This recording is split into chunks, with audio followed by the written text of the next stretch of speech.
Olá pessoal, nesse vídeo eu vou falar um pouco sobre este livro aqui, Em Busca de Paulo, do John Dominic Crossan e de Jonathan Reed. É um livro da editora Paulina de 2007.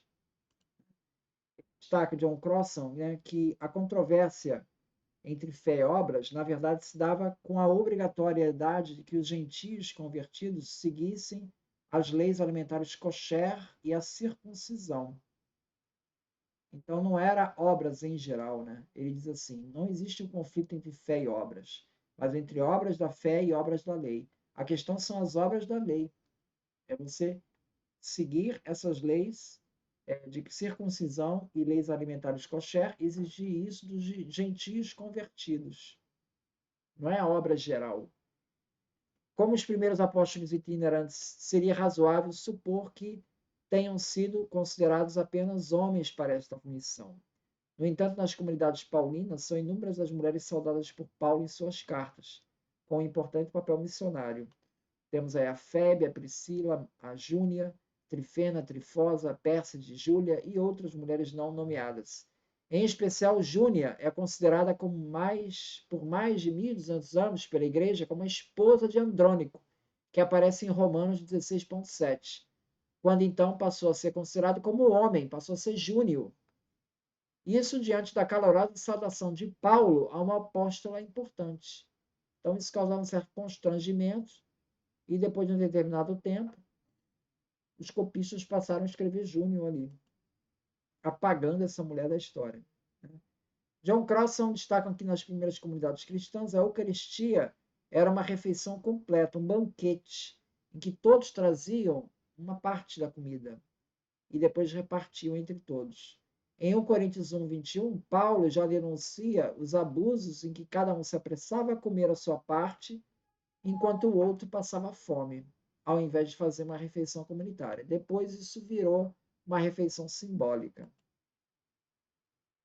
Em meio às crises decorrentes de uma guerra civil, resultado do assassinato do imperador Júlio César, Horácio ele escreve O Sonho de um Mundo Idílico, onde as cabras virão espontaneamente para a ordenha e o rebanho oferecerá seus pródigos úberes. Os ursos não uivarão no aprisco ao anoitecer, nem sairão víboras do solo. Em 730 a.C., Isaías também profetizava, capítulo 11,6, que o lobo morará com o cordeiro e o leopardo se deitará com o cabrito. O bezerro e o leãozinho e o gordo novilho andarão juntos, e um menino mesmo os guiará. A vaca e o urso passarão juntos. Segundo Crossan, o sonho utópico de uma terra perfeita tinha três componentes normativos interrelacionados: o mundo físico ou pastoril, com fertilidade natural, o mundo animal, com fertilidade vegetal, e o mundo humano ou social, com paz sem guerras. Isso também aparece nos oráculos sibilinos, um texto do judaísmo egípcio, por volta de 160 a 145 a.C., em que ele diz assim: a terra pertencerá igualmente a todos, sem muros ou cercas. Produzirá espontaneamente frutos abundantes, todos viverão em comum e participarão da mesma riqueza. Não haverá nem pobres, nem ricos, nem tiranos, nem escravos. Além disso, ninguém será jamais maior ou menor. Não haverá reis nem líderes, todos viverão juntos. Tal era utópica, poderia ser desencadeada por anjos, por um Messias sacerdote, ou mesmo por um rei pagão, como o monarca Ciro, segundo Isaías. Segundo ou o faraó Neos Filometor, segundo oráculos sibilinos, ou mesmo Vespasiano, segundo profecias do Flávio Josefo em sua Guerra Judaica. Isso ele diz em livro 6, do 312 a 313. Então, para o Flávio Josefo, Vespasiano é o Messias. Isso quebra a tese da multiversal, né, de que os evangelhos foram escritos por Flávio Josefo, né? Porque não teria sentido ele inventar um outro Messias, né? O Messias para ele é o Vespasiano.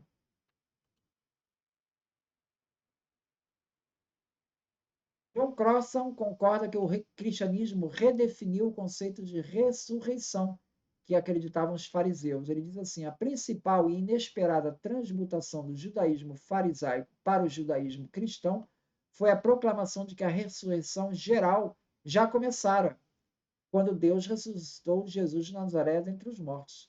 A convicção de Deus, de que Deus já começou a transformar o mundo em um lugar de justiça e paz divinas, exige a possibilidade de demonstrar os primeiros frutos dessa atividade transformadora aqui e agora. Para confirmar o que estava dizendo, Paulo diria sem constrangimento: para ver a transformação de Deus em processo, venha e veja como nós vivemos. Nesse sentido, a perspectiva cristã traz uma mensagem positiva, não gnóstica, sobre o mundo material. E as obras aqui são realizadas como prenúncio da parousia do Senhor. Então, Paulo considerou a ressurreição de Jesus como premissas para a ressurreição final dos mortos. E dessa forma conciliou o discurso de Jesus com a prática das primeiras comunidades. Para John Crossan, a expressão reino dos céus tem sido erradamente compreendida como um reino no céu. Na verdade, é um reino dos céus aqui na terra. Essa é a mensagem nos textos do Novo Testamento. Ou seja, refere-se à vontade de Deus aqui na terra. A anunciada parousia do Senhor não tinha nada a ver com a destruição da terra e consequência transferência para o céu. Não tem nada a ver com isso. Mas é um mundo aqui na terra, onde reinaria a justiça do Senhor. Quando Jesus responde ao questionamento do saduceu sobre qual marido uma viúva ficaria após a ressurreição, uma viúva que teve por 7 vezes foi viúva, segundo a lei matrimonial do Levirato, exposto em Deuteronômio 25, capítulo 5, 25, versículo 5, Jesus não tem em perspectiva o mundo dos gregos e de Platão, de um céu, lugar do justo no pós-morte. Para o conceito de imortalidade dos gregos, a ressurreição dos mortos pareceria loucura. A advertência de Paulo em 1 Tessalonicenses 5,16 aos judeus, segundo Crossan, é possivelmente uma interpolação de algum discípulo, pois trata-se de uma profecia historicizada, que é descrita após o acontecimento da destruição do templo, e, portanto, não pode ser usada como evidência de que Paulo está escrevendo após os anos 70. Ali a profecia em que os judeus, a ira de Deus irá cair sobre os judeus. Essa teria sido, em algumas versões, e a ira de Deus caiu sobre os judeus. Isso seria uma interpolação, segundo John Crossan. Então, essa questão do reino dos céus é como algo aqui na terra para Jesus, né? Que se aconteceria aqui na terra. Obrigado, então.